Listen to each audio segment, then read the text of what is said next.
Kalau untuk jalan provinsi, kemantapan jalan provinsi itu sudah di angka 76,85%. Target kita tahun ini 77%. Ya harapannya tentu saja dengan adanya IJD ini, itu target kita bisa melampaui angka itu. Jadi bukannya kita itu nggak mendengar ya, bukannya kita tidak merespon dengan cepat, tapi sekali lagi kami punya keterbatasan, baik itu keterbatasan anggaran dan juga kami punya regulasi yang tentu saja harus kami jalani. Ya, tidak bisa mengharapkan dari pusat seluruhnya juga, tapi dengan kolaborasi ini bisa lebih mempercepat untuk mendapatkan penanganan impres jalan daerah. Dan kami juga terima kasih dengan Pemda dan masyarakat ini sangat support sekali dengan teman-teman balai di lapangan pada saat bekerja. Halo Tribuners, jumpa lagi bersama saya Mutiara dalam tayangan podcast Tribun Lampung. Tribuners, kali ini Mutiara sudah kedatangan dua narasumber yang akan berbincang di studio Tribun Lampung tercinta tentunya. Nah, langsung saja Mutiara kenalkan narasumber kita pada hari ini, yaitu ada Ibu Susan Novelia selaku Kepala Balai Pelaksanaan Jalan Nasional Lampung. Halo Bu Susan. Halo Mbak Mutia. Gimana kabarnya Bu hari ini? Alhamdulillah, Alhamdulillah baik. Pertama kali ya Bu ke studio Tribun Lampung? Ya. Pertama kali. Nah, dan pertama kali ya semoga ini bisa menjadi kesan yang baik ya Bu ya antara kita. Dan Mutiara kenalkan salah satu narasumbernya, yaitu ada Ibu Maudia Noprita selaku Kasih Pengembangan Jaringan dan Data. Halo Ibu Prita. Apa kabar hari ini Bu Prita? Alhamdulillah sehat. Ini kita jadi perempuan semua ya ngobrol kita hari ini ya. Iya. Nah, Tribuners, kali ini kita akan membahas seputar IJD alias Impres Jalan Daerah. Mungkin Tribuners banyak yang juga belum paham. Nah, mari simak baik-baik podcast kita kali ini karena ini akan memberikan informasi seputar IJD ya Tribuners. Langsung saja kita sebelum kita ngobrol mungkin kita kenalan dulu nih kepada Bu Susan. Bu Susan sibuk ngapain aja sih Bu? Aktivitasnya sehari-hari sekarang ini? Kalau sehari-hari itu pastinya untuk kontrol jalan jembatan karena tusi utama kita di Bina Marga kan harus menyiapkan layanan publik yang baik terkait dengan pelayanan infrastruktur jalan dan jembatan, terutama untuk di Provinsi Lampung di ruas-ruas jalan nasional tentunya Mbak. Sepanjang 1.294 km. 1.200 di Lampung? Di Provinsi Lampung saja. Oke, jadi memang sibuk sekali ya Bu Susan. Kalau boleh tahu berapa lama Bu sudah bekerja di PUPR?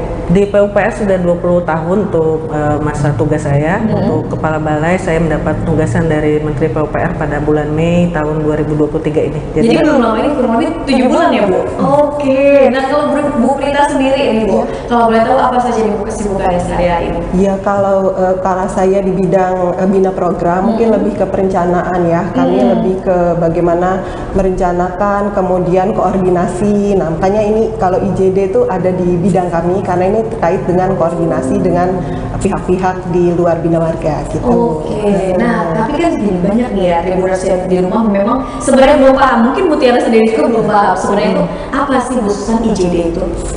IJD ini singkatan dari Impres Jalan Daerah. Artinya ada suatu instruksi dari Presiden Republik Indonesia nomor 3 tahun 2023 tentang percepatan peningkatan konektivitas jalan daerah.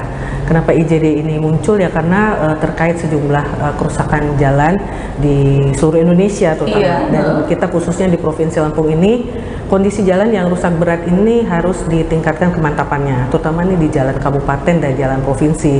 Karena kalau untuk jalan nasional sendiri, Provinsi Lampung itu kemantapannya sudah 96%, jadi sudah cukup baik. Namun di sini karena kita membutuhkan jalan kabupaten dan provinsi yang kondisinya juga mantap dan layak untuk dilewati, karena memang tonasenya di Lampung ini kan tinggi ya, dan dia harus menjadi backbone ke jalan nasional nantinya. Jadi kita tetap harus memperbaiki jalan-jalan kabupaten dan provinsi yang rusak berat untuk selanjutnya nanti jalan ini akan menjadi backbone ke jalan nasional, artinya bisa dilewati dengan baik. Dengan baik, oke. Nah, tapi kalau misalkan terkait dengan tadi kan sekaligus menjawab tujuan dari program IJD sendiri adalah untuk memaksimalkan ya jalan daerah, kabupaten ataupun kota dan juga jalan provinsi supaya bisa apa istilahnya? Terkoneksi, Iya, terkoneksi dengan baik. terkoneksi dengan baik dengan jalan nasional seperti itu. Nah, Bu Susan, kalau boleh tahu sistem ataupun pola pelaksanaan sendiri itu seperti apa sih, Bu Susan? Kalau diringkas itu secara Impres Jalan Daerah ini untuk jadi satu paket kegiatan itu akan melewati beberapa tahapan ya, kita bisa sebut itu seperti mekanisme ya Mbak ya Putih. Pertama perencanaan, kemudian nanti ada pemaketan paket. Nah kemudian paket ini nanti akan dikerjakan secara kontraktual di Balai Pelaksanaan Jalan Lampung. Jadi ini tentu amanahnya dari Menteri PUPR, terutama kita di sini di Direktorat Jenderal Bina Marga. Jadi keterkaitannya untuk menjadi satu paket kegiatan ini PUPR tidak sendiri. Nanti ada dari Bappenas, kemudian nanti ada Kementerian Keuangan yang memberikan alokasi anggaran untuk pendanaan kegiatan di jalan daerah ini. Kemudian nanti setelah selesai dikerjakan oleh teman-teman kita di balai, infrastruktur ini akan diberikan kembali kepada Pemda. Artinya akan ada aset atau serah terima di sini, kita kembalikan lagi ke daerah untuk selanjutnya di pemeliharaan selanjutnya. Betul. Seperti itu. Oke. Tapi sejauh ini Bu Prita, berapa sih total jalan provinsi gitu ataupun jalan daerah di Lampung terutama? Kalau untuk jalan provinsi sendiri, kita di Provinsi Lampung ini ada 98 ruas jumlahnya, yang merupakan jalan yang berstatus jalan provinsi. Ya. Nah, mungkin yang membedakannya kan kalau jalan nasional itu ada yang garis kuning ya, itu jalan nasional. Mungkin kalau biar lebih mudah. Tapi kalau jalan provinsi, mungkin dia biar lebih gampang itu misalnya menghubungkan antar ibu kota kabupaten. Nah, di Provinsi Lampung ini ada 98 ruas jalan. Provinsi ya, yang berstatus jalan provinsi. Iya betul sekali. Kan berbicara tentang jalan provinsi, jalan daerah ya, kabupaten, terus ada jalan nasional. Ini kan mungkin banyak juga ternyata tribuners di rumah yang nggak tahu ini sebenarnya ada sih jalan provinsi nasional. Makanya kadang sering salah kaprah kalau misalkan jalannya rusak, komennya kemana? Nah, ini tadi sudah dijelaskan sedikit oleh Bu Prita ya. Jadi kalau jalan nasional itu ada marka warna kuning ya, garis kuning ya. Yang di tengah. Kalau jalan provinsi tadi putih ya. Kalau itu kan mungkin baru nasional yang keluar ketentuannya nanti mungkin kita belum menetapkan sih ya markanya, tapi nanti mungkin kedepannya akan ada terkait aturan itu. Nah, yaitu clearnya tadi kalau untuk jalan provinsi dia menghubungkan antara ibu kota kabupaten gitu. Jadi misalnya dari dari Bandar Lampung ke Tanggamus, seperti itu. Tapi sejauh ini Bu Prita, kalau di Lampung sendiri ya, sebenarnya ada kan jalan mungkin ada yang udah mantap atau layak, benar-benar layak, terus ada yang memang belum layak. Kalau belum tahu berapa sih jumlah yang memang jalan yang belum layak sama yang sudah layak di Provinsi Lampung? Gini, kalau kemantapan itu kan kita melihat mantap itu kategorinya baik dan sedang. Jadi mungkin kalau kita bisa bilang jalan-jalan yang berada di kota, terutama di kota Bandar Lampung ini, jalan-jalan yang sudah mantap kondisinya. Tapi kalau ini untuk jalan provinsi ya. Nah, kalau untuk mungkin yang belum mantap itu mungkin jalan-jalan yang ada di pesisir di wilayah barat Lampung, jadi kayak di Tanggamus. Nah itu karena memang secara topografi juga kan sulit ya.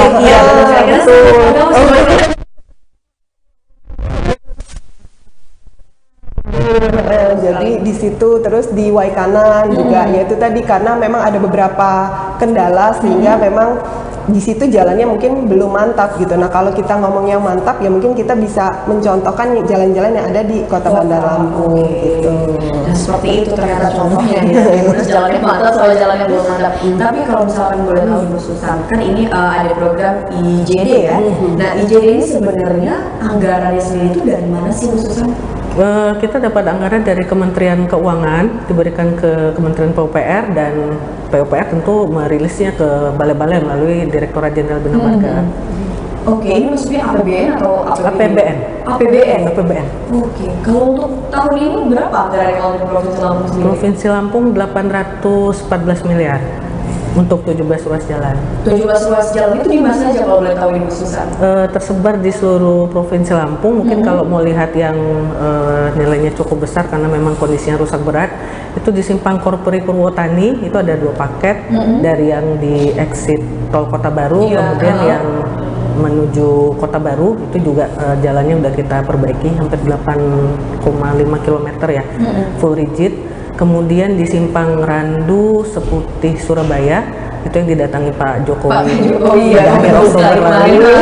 Itu juga ada 2 paket. Kemudian di Kota Gajah Simpang Randuh itu merupakan satu koridor ruas jalan yang memang harus kita lakukan perbaikan sehingga bisa dilewati. Oke, jadi memang ada beberapa titik yang sedang diperbaiki ya. Rusak berat, kemudian yang untuk penanganan kita juga butuh ekstra di situ karena memang harus ditangani dengan full rigid. Tapi untuk lokasi lainnya yang tersebar seperti di Mesuji itu ada 2 paket, kemudian di Lampung Utara, di Lampung Timur, bahkan di sini kita berusaha untuk bagaimana ruas-ruas jalan yang berada di daerah terutama menjadi sentra-sentra untuk bangkitnya perekonomian karena Lampung ini sebenarnya terkenal dengan pangannya ya. Jadi kita harus siapkan infrastruktur yang baik di jalan daerah ini terkait dengan ya itu tadi harus terkoneksi ke jalan nasionalnya lebih baik. Iya. Tapi sejauh ini kalau misalkan untuk di Lampung sendiri tadi selain yang disebutkan ruas jalan mana saja, apa ada berapa totalnya yang masuk ke dalam program IJD ini sih Mbak Susan?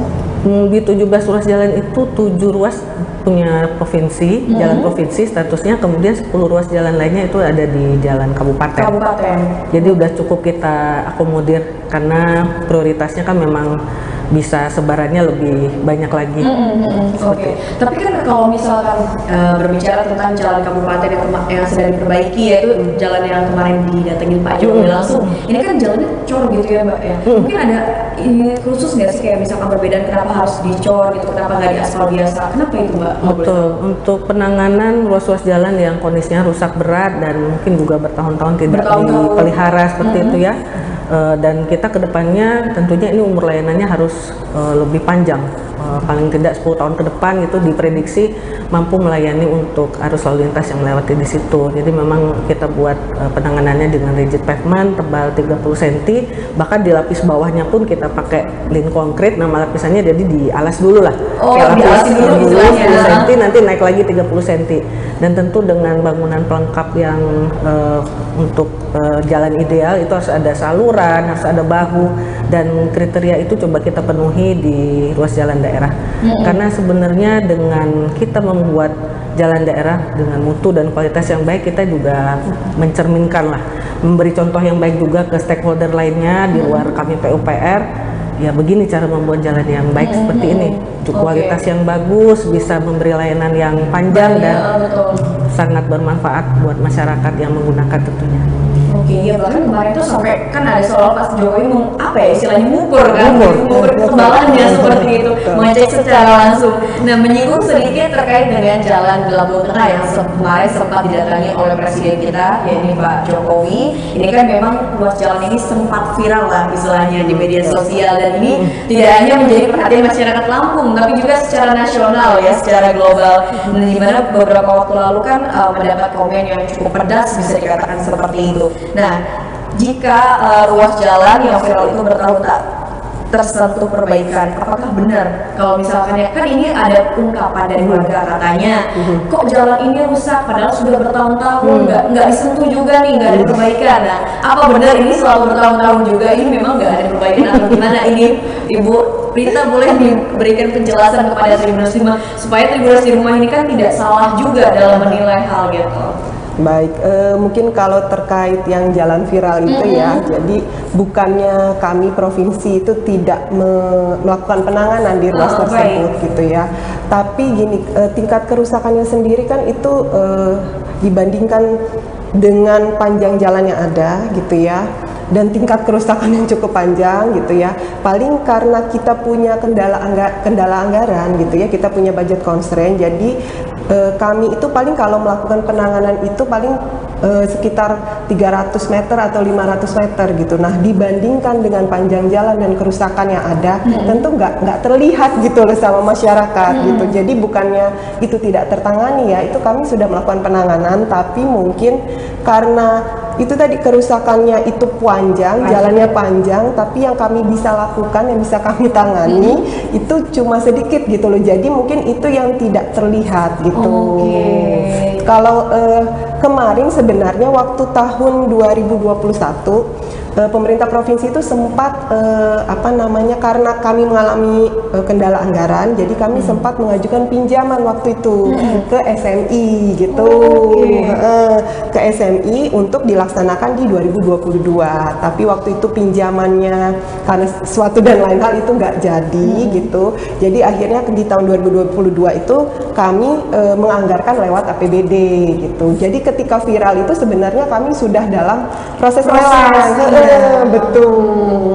Oke, dan ini klarifikasi langsung dari Bu Nas. Jadi sebenarnya itu bukan tidak tersentuh seperti yang sudah dijelaskan oleh Ibu Prita.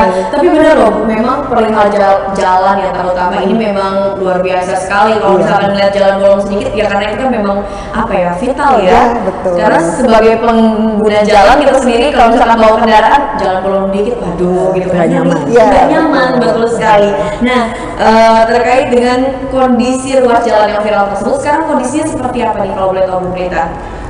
Gini, jadi sebenarnya ini kami juga cukup berterima kasih dengan adanya IJD ini ya. Jadi ruas jalan yang viral itu kan ada 2 ruas jalan. Jadi ada Kota Gajah Simpang Randu Seputih Surabaya.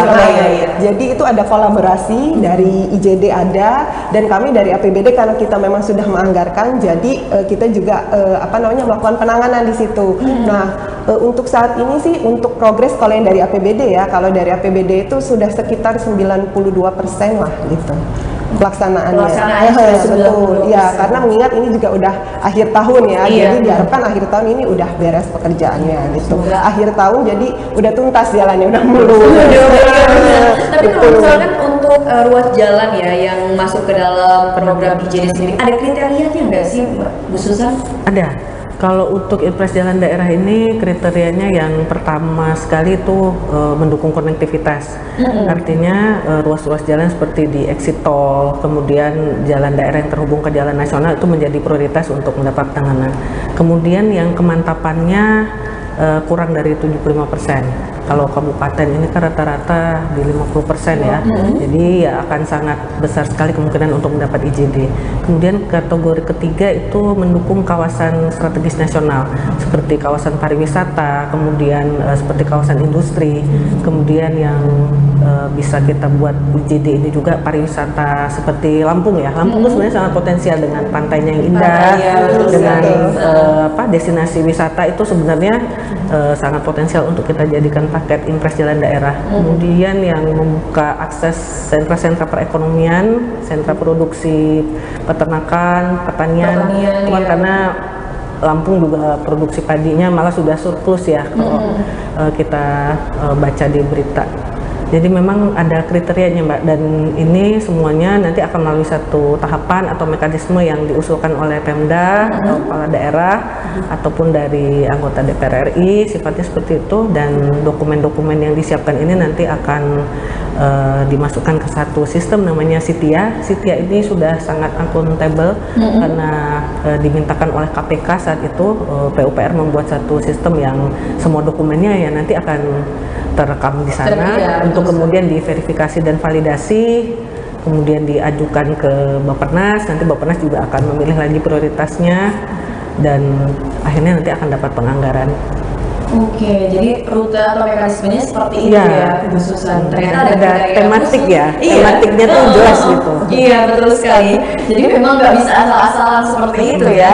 Nah, Tribuners, untuk tahun depan nih, ada nggak sih Bu Susan kemungkinan kalau misalkan ruas jalan di Provinsi Lampung ini akan istilahnya masuk ke dalam program IJD tambahan lah, selain dari sudah ruas jalan yang tahun ini dianggarkan seperti itu? Kita berharap tahun depan masih ada kegiatan IJD, terutama mungkin yang kalau untuk simpang Korpri Purwotani itu kan belum selesai tahun ini. Yang sisi satunya lagi tuh 11 kilo ya. Ya kemungkinan itu akan jadi prioritas juga. Kemudian yang usulan dari Mayor Project Bappenas itu akan juga menjadi kegiatan Impres Jalan Daerah, dan tentunya usulan-usulan yang masih kami saring di balai dan di Sitia sampai saat ini. Oh, jadi masih disaring lagi ya. Nah, tapi Bu Susan sejauh ini udah ada ini belum sih kayak misalkan spill kira-kira anggaran untuk program IJP di tahun depan sendiri berapa kira-kira? Nah, kalau saya ini hitungannya dari PUPR ya, secara total impres jalan daerah itu kan 32,4 triliun se-Indonesia. Se-Indonesia Dan ya. untuk tahun 2023 sudah diturunkan sebesar 14,7 triliun. Jadi mungkin setengahnya lagi akan dirilis di tahun depan dan itu pembagiannya tentu untuk seluruh Indonesia. Oke, jadi nanti dibagi lagi ini ya ke 34 provinsi nanti. Ya kita nggak tahu, kayak kita tunggu aja lah, semoga tapi bertambah ya ruas jalan yang bisa masuk ke dalam program IJP, biar di Lampung ini nggak ada keluhan lagi lah, jalan rusak, kemudian akses susah gitu. Karena memang apa ya, di Lampung ini banyak juga sih memang jalan-jalan yang memang apa ya, bisa dibilang masih belum itulah mantap tadi, Iya, Bu. betul. Nah, terkait hal tersebut nih Bu Prita, tadi kan kita berbicara tentang jalan yang viral, terus juga sempat didatangi oleh Bapak Presiden. Nah, untuk target kemantapan jalan ini seperti apa kira-kira Bu Prita ke depannya? Kalau untuk jalan provinsi, jadi kalau untuk sekarang sebenarnya kemantapan jalan provinsi itu sudah di angka 76,85%. Jadi targetnya itu berdasarkan kondisi yang Desember 2022 ya. Kalau untuk target kita tahun ini 77%. Ya harapannya tentu saja dengan adanya IJD ini gitu, target kita bisa melampaui angka itu gitu. Jadi dengan terlampauinya target itu kan otomatis yang merasakannya kan masyarakat. Betul sekali.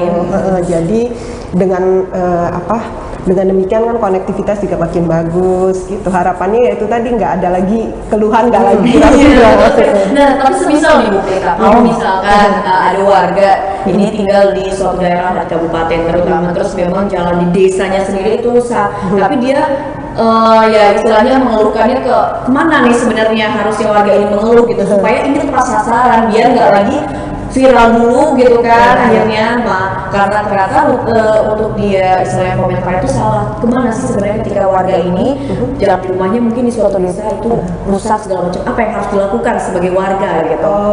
Kalau untuk kita pemerintah provinsi itu kita ada namanya aplikasi ya, bukan aplikasi, mungkin bisa di search juga di Google Engine juga ada. Dia namanya SP4N Lapor gitu. Jadi tidak melulu soal infrastruktur, tapi yang lain-lain itu bisa di situ. Jadi di SP4N Lapor itu nanti akan ditindaklanjuti sama kita gitu loh. Jadi pengaduannya nanti masuknya itu ke Kominfo, karena kan yang wali data di sini Kominfo gitu. Nanti dari Kominfo akan mengirimkan ke kita nih. Nanti kita menanggapi. Nanti kalau memang itu nanti kita tanggapi. Misalnya kalau terkait dengan keluhan jalan, nanti dia kirim ke Dinas Bina Marga. Nah, nanti kalau terkait dengan misalnya keluhan kesehatan, nanti dikirimkan ke Dinas Kesehatan. Jadi bisa diakses di SP4N Lapor. Oke. Nah, terkait dengan program IJD, memang ini cukup menarik kan, tadi selain ruas jalan ini ada jembatan juga ya. Betul, Khusus jalan kita sekarang. Oh, khusus jalan kalau sekarang. Oke. Tapi kalau misalkan apa namanya, kayak kan ini penghubung Kabupaten Pesawaran ini kan ruas jalan provinsi ya kalau tidak salah, itu ada jembatan itu masuknya kemana itu kalau boleh tahu? Kalau jembatannya termasuk di ruas jalan yang masuk segmen penanganan kita, itu biasanya kita secara rutin juga ada penanganan di situ, apakah perapihan kembali.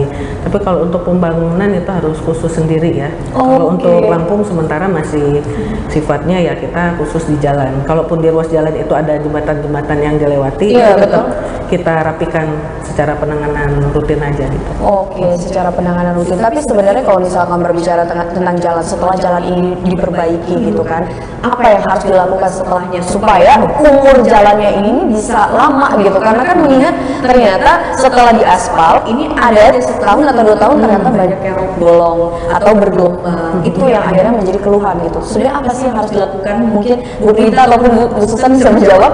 Sama, aku belum. Kalau untuk ya itu harus ada pemeliharaan jalannya, Mbak, harus ada preservasi jalannya. Karena itu kita juga berharap sebenarnya setelah ruas jalan daerah yang kita tangani ini kita berikan ke Pemda kembali, itu dianggarkan di dipanya dinas atau di kabupaten maupun di provinsi ya. Karena pemeliharaan itu ya sangat dibutuhkan. Karena ketika lubang kecil itu harus segera ditutup. Karena kita di PUPR juga di warning ya, dalam 2 hari itu udah harus quick respon untuk lubang. Kemudian selain pemeliharaan, yang pastinya pembatasan muatan. Karena terus terang ini ya mungkin teman-teman PUPR keluhannya sama ya, betul sekali, karena di balai, di dinas, mungkin juga kan sering di jalan, banyak sekali kendaraan yang emang muatannya udah muatannya capacity, kemudian kendaraan odol itu ya kita juga butuh secepatnya kerjasama atau kolaborasi dengan stakeholder lain bagaimana bisa secara bijak mengeluarkan regulasi untuk pembatasan muatan yang akan melintasi jalan-jalan yang nggak hanya nasional ya tapi juga jalan provinsi dan kabupaten.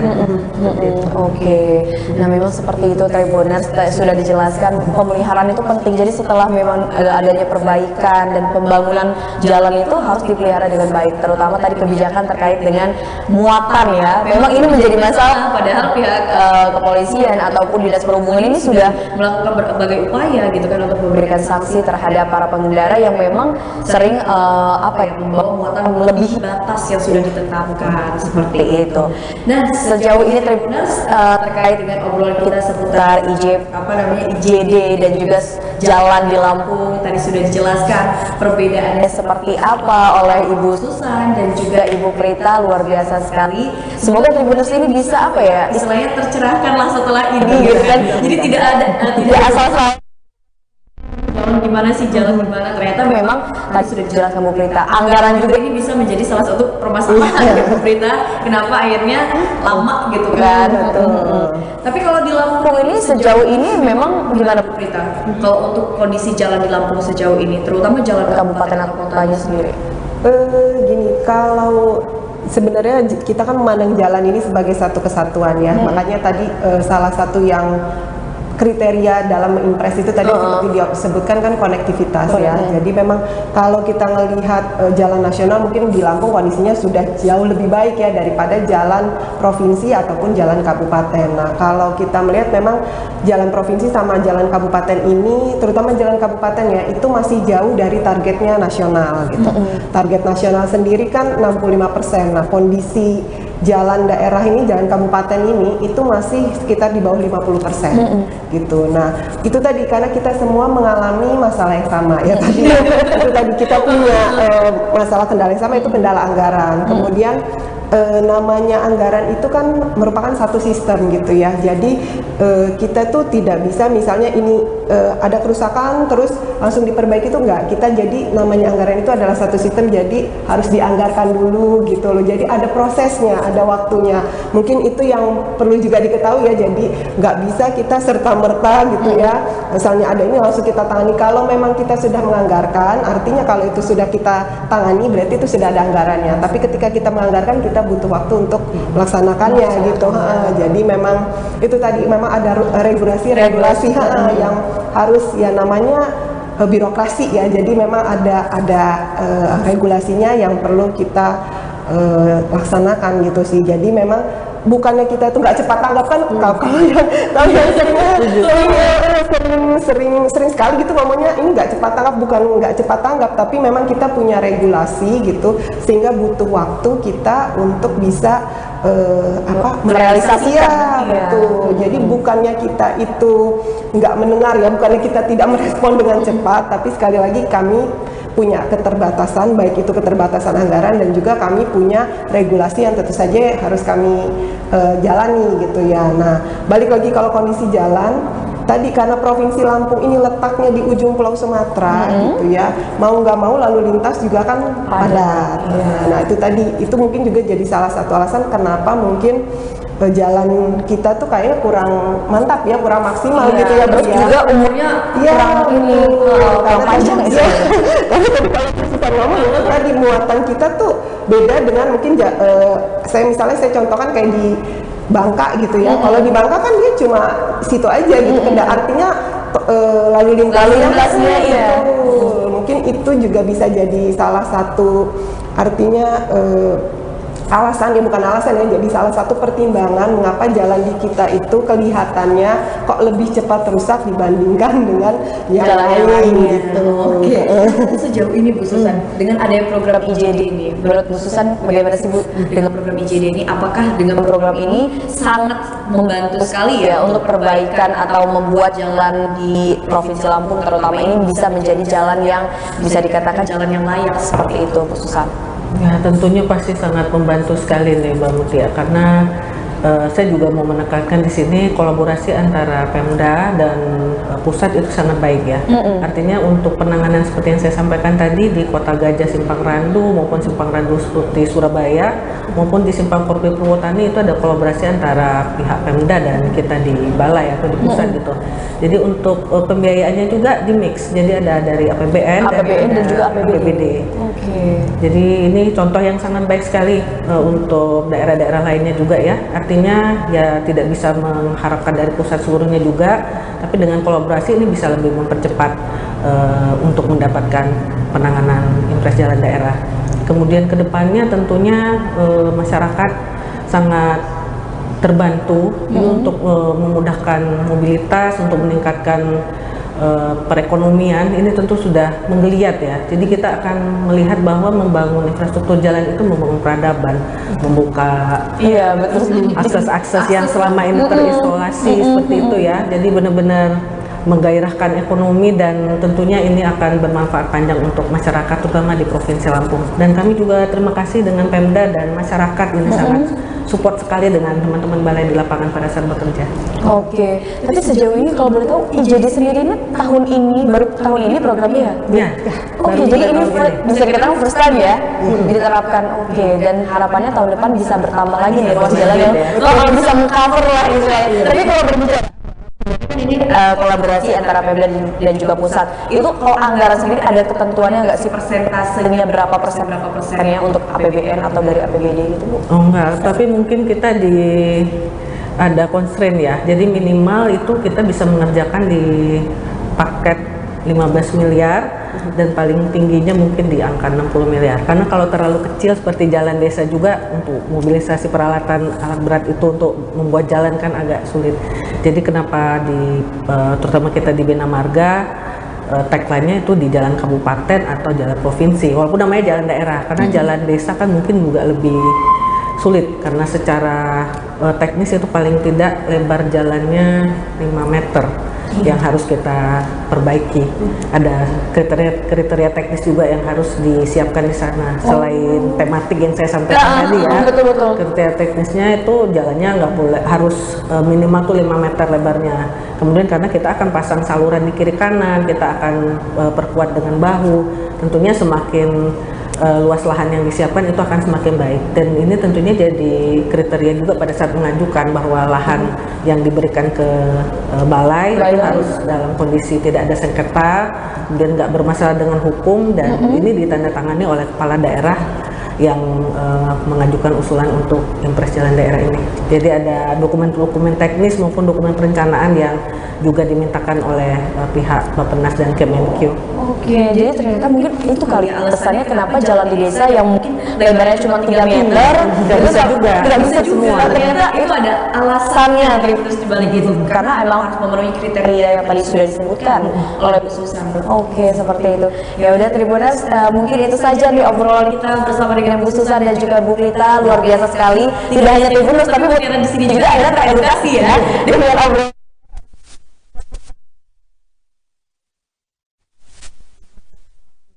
percepatan jalan untuk pembangunan jalan di Lampung, tidak hanya di Lampung tapi di Indonesia ini semoga semakin layak dan juga mobilisasinya lebih mudah lagi, dan tentunya membuat kita semua yang sering berada di jalan ini lebih aman dan nyaman. Nah, Bu Susan terima kasih banyak atas waktunya, Bu Rita juga terima kasih banyak, sukses selalu, dan harapannya semoga makin banyak ruas jalan yang bisa tercover ya, dan juga bisa istilahnya diperbaiki segera. Nah, kita doakan saja. Dan Tribuners, dari seperti yang sudah dijelaskan oleh Bu Susan, jangan salah menilai ya bahwasannya pemerintah itu lama dan segala, ternyata butuh proses. Tribuners, ada regulasi yang harus memang dipatuhi ya, ada regulasi dan sistemnya. Nah, mungkin itu saja obrolan kita pada hari ini bersama dengan Bu Susan dan juga Bu Prita. Tribuners, sampai jumpa di podcast Tribun Lampung berikutnya.